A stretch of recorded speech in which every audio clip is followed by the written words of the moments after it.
This is a response to the 4th of 7 open mics you did at Somos during the period where I was not talking to you and I had blocked you.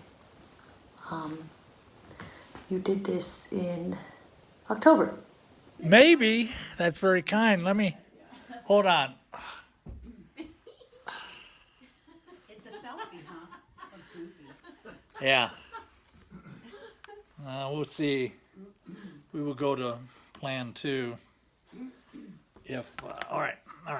So, oh, damn it. Hold on. All right.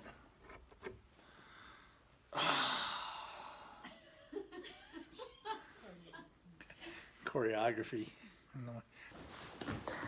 A lot of the fixation on death is spread out throughout these one or few monologues. And not just death, but the kind of harnessing of death.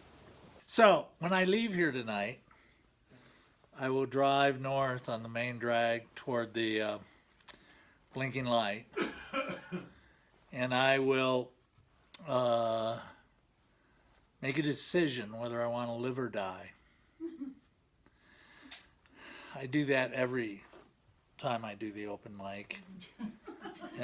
And as I approach the Pueblo smoke shop on the right, I will debate whether I want to get a cigar, knowing that I'm putting myself at death's doorstep every time I do it. So as a result, it adds some drama on a very low-key level to my life that I'm willing to die for the addiction of a cigar. I think men of a certain age, particularly over 60s, become fixated on controlling their death. I mean, they like talking about death, certainly. They love talking about their own death, making jokes about it, but the underlying message is kind of wanting to control it, when it happens, how it happens, and kind of making light of something that is inevitable and ominous, but doesn't have to be. I know this just from hanging out with, I guess, more 60-somethings and 70-somethings than most 20-year-olds. But yeah, I think that's interesting that controlling and harnessing the time and way of death really becomes a theme, not just with you, but with older men in general. So, with that upbeat thing, I will read my first piece. I doggedly refuse to be told what to do. I do not accept the unsolicited. I learned this many years ago, years before my predicted death. My impending death never happened. I didn't have the physical resolve to drink myself to death. I was a failure as an alcoholic. The mystical dichotomy of wanting to die but knowing I had to work out and get in shape to have enough stamina to die. Never underestimate the distance of the tunnel leading you towards the light. What if you run out of karmic gas as you go toward the light? And you see the faces of those long-lost friends and relatives beckoning you to come to them, to come toward the light, and your life flashes before your eyes, and you realize you don't like most of those people at the end of the tunnel in the light. Fucking catch-22. You burst out of the tunnel and fall into the light in the laps of those who love you and want to guide you and give you their 2 bits of advice. And you didn't want their advice in your so recent previous life, and you don't want it now, as if there is a now. And you think now is never enough. And these old friends and relatives are not enough. And you turn around and you try crawling back into the dark tunnel. And it's closing up on you, and you feel the pressure squeezing you like some dump you're trying to pinch off to get to a telephone that's ringing in the tunnel. It seems very important to answer that goddamn phone. And an omniscient voice yells at you, is it your mother's voice?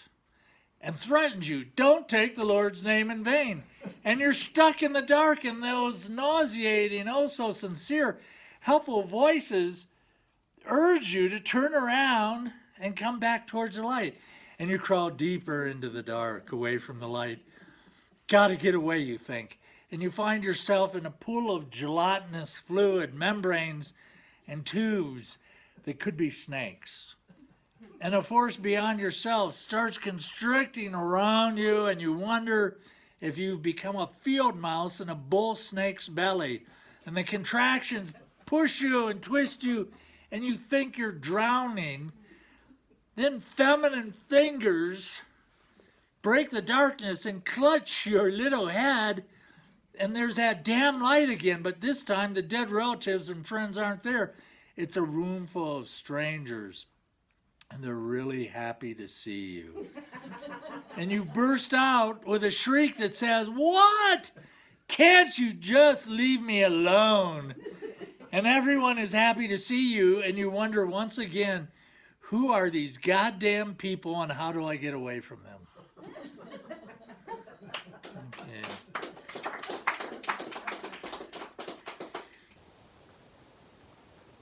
So, you also talk in this monologue about shutting yourself off from the unsolicited, completely not accepting it.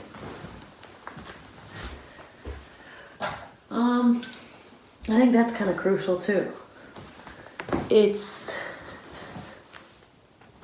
not only it's crucial to the survival of an artist's creativity, to an artist's personal creativity. I think there has to be a certain degree of shunning, including shunning of friends and family, if you are to expect the survival of your creative flow. And it's harsh to even say that, but you must.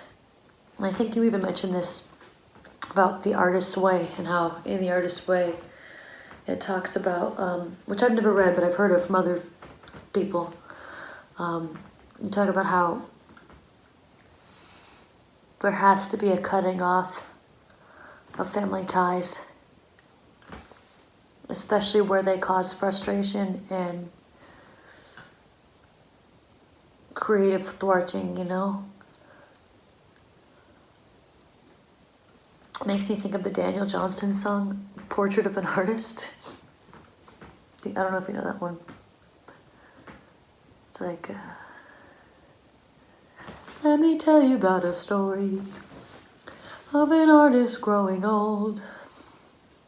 Some would try for fame and glory, others aren't so bold. Everyone and friends and family saying, hey, get a job. Why do you only do that only? Why are you so odd? Yeah, it's just kind of a silly song, but it's so essential. Especially if you're an old artist or any kind of artist. Those words just resonate in a really stupid, simple way. You can see what a happy guy I am most of the time. Now, I was going to read this one last month or the month before for my friend Joe, whose wife died 6 months ago. And luckily, Joe and I know each other pretty well. So I don't think he would try to shoot me or kill me for this, but he could maybe. So luckily, he's back in the writers group going on. Anyway, you also talk about how nothing matters except your subconscious germinating in the light of day. And that's really true, isn't it? Because that's all we're doing here.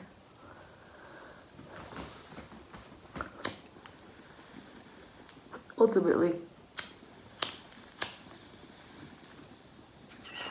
I know I'm bringing up that girl again, the girl you met on Duke's Farm, but it's so true. We're just dealing with the unconscious. It's that matter of fact, that obvious to people that do it themselves, and totally confusing and perplexing to those who don't really do that kind of work. Is it wrong to take your dead wife to a taxidermist? Even though she left specific instructions to be cremated and have her ashes thrown off the ski lift at the ski valley. But really, there has to be a grieving process.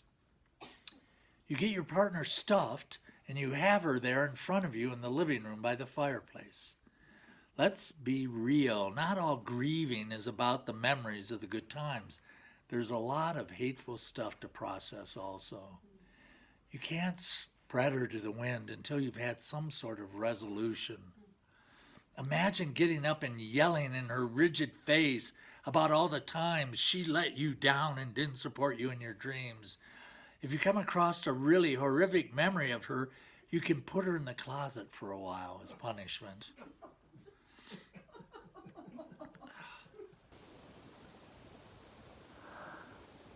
Because it's, it's the real work, and as silly as this is.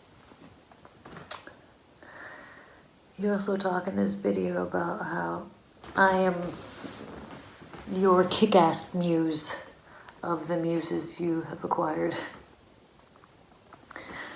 The one who kind of beats the sense out of you, I guess. Doesn't really coerce it, I guess, in a gentle way, but kind of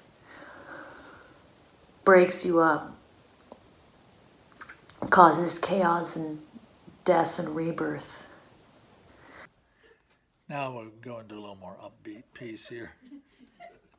This is called Pole Dancing with Death. I woke up depressed this morning, guilt-ridden from staying up till 3 a.m., overwhelmed with everything I could be doing, should be doing, shoulding on myself. Addicted to cigars, knowing I'm inviting the early intervention of death into my life, I imagine a giant cigar as a stripper's pole in the nudie bar on some lonely two-lane highway in Mississippi. And death is dancing with a sexy, sultry death, barely dressed in a sheer black nylon tight that reveals everything about the chauvinistic feminine side of death. Death is just too sexy to die for. But how many of us have said that's to die for?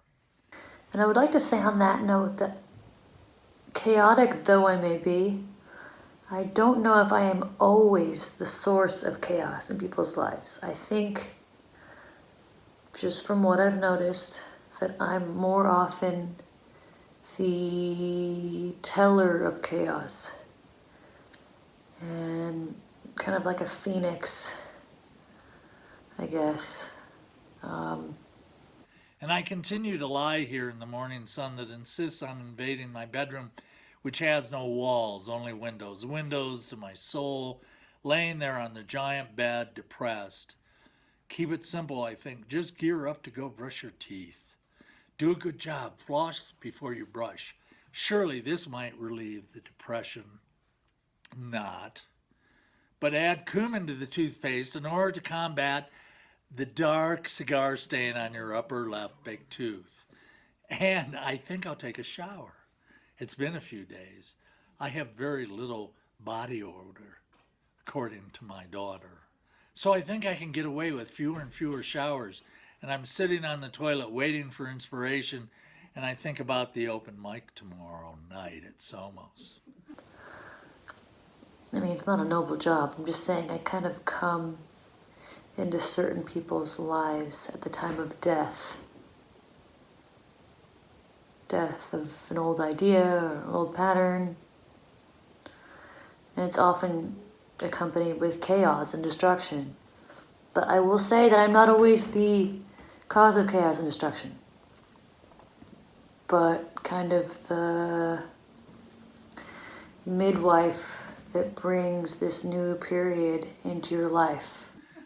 I start percolating ideas, phrases, vague concepts. The line comes up, my therapist told me I was pregnant.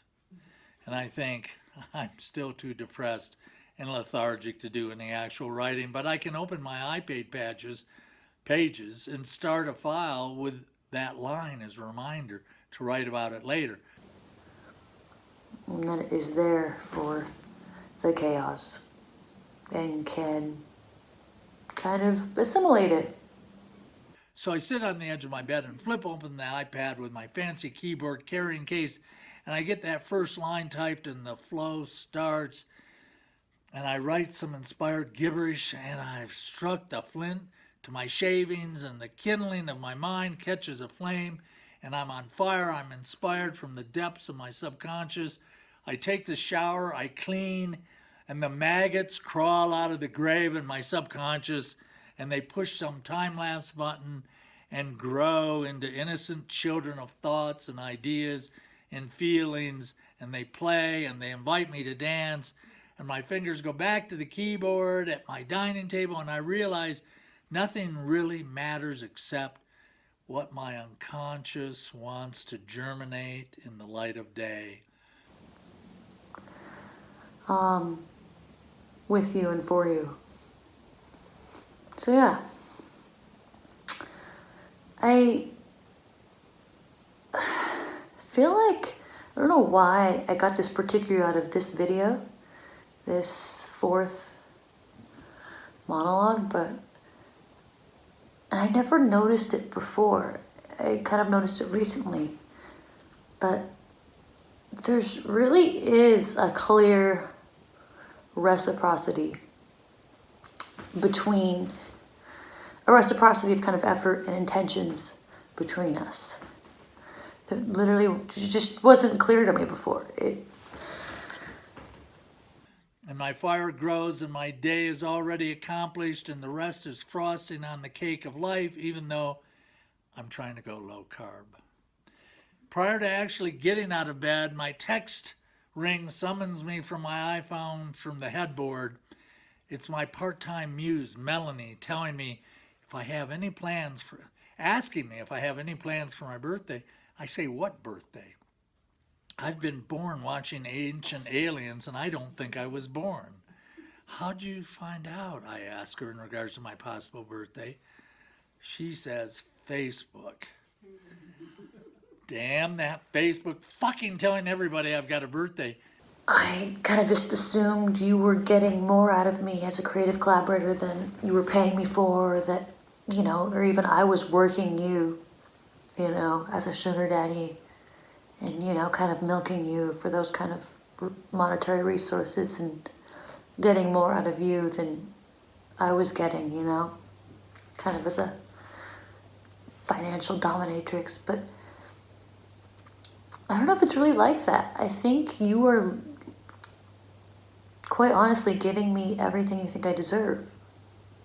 And while I drive into town to my daily rendezvous with caffeine at Elevation, I keep having turns of bizarre phrases and thoughts squirt out of my buried psyche. I listen to a song on Spotify by Dan Hicks and the Hot Licks entitled, I Scare Myself. And I think of Courtney, and I've got to send it to her. And that leads me to... And you'd give me everything if you could. And You're only really willing and feeling like doing that when I'm giving you whatever, whatever it is that satiates you. And this reciprocity is clear, kind of when I'm in the creative flow and I'm making more videos for you and I'm downloading in the Dropbox. You kind of get a charge when I'm in that space and I'm handing it off to you and you kind of give it back to me. I just lost it. Somehow Courtney has been splayed all over my psyche this morning, and I realize she's my kick-ass muse, and I wonder if she even knows that. And if she reads this at some point, she'll probably scoff and say, "You fucking idiot. Of course I know I'm your muse. I'm here to torment you to greatness. Now buy me a new car." And it's just, it's interesting that we only put in what the other person puts in our relationship, and it's quite clear when I think of it now, but it wasn't always so clear to me. I always thought that one person was getting more than the other deserved. Or one person, one person was getting more than the other, or getting over somehow, but it's really not like that. Yeah, I don't know.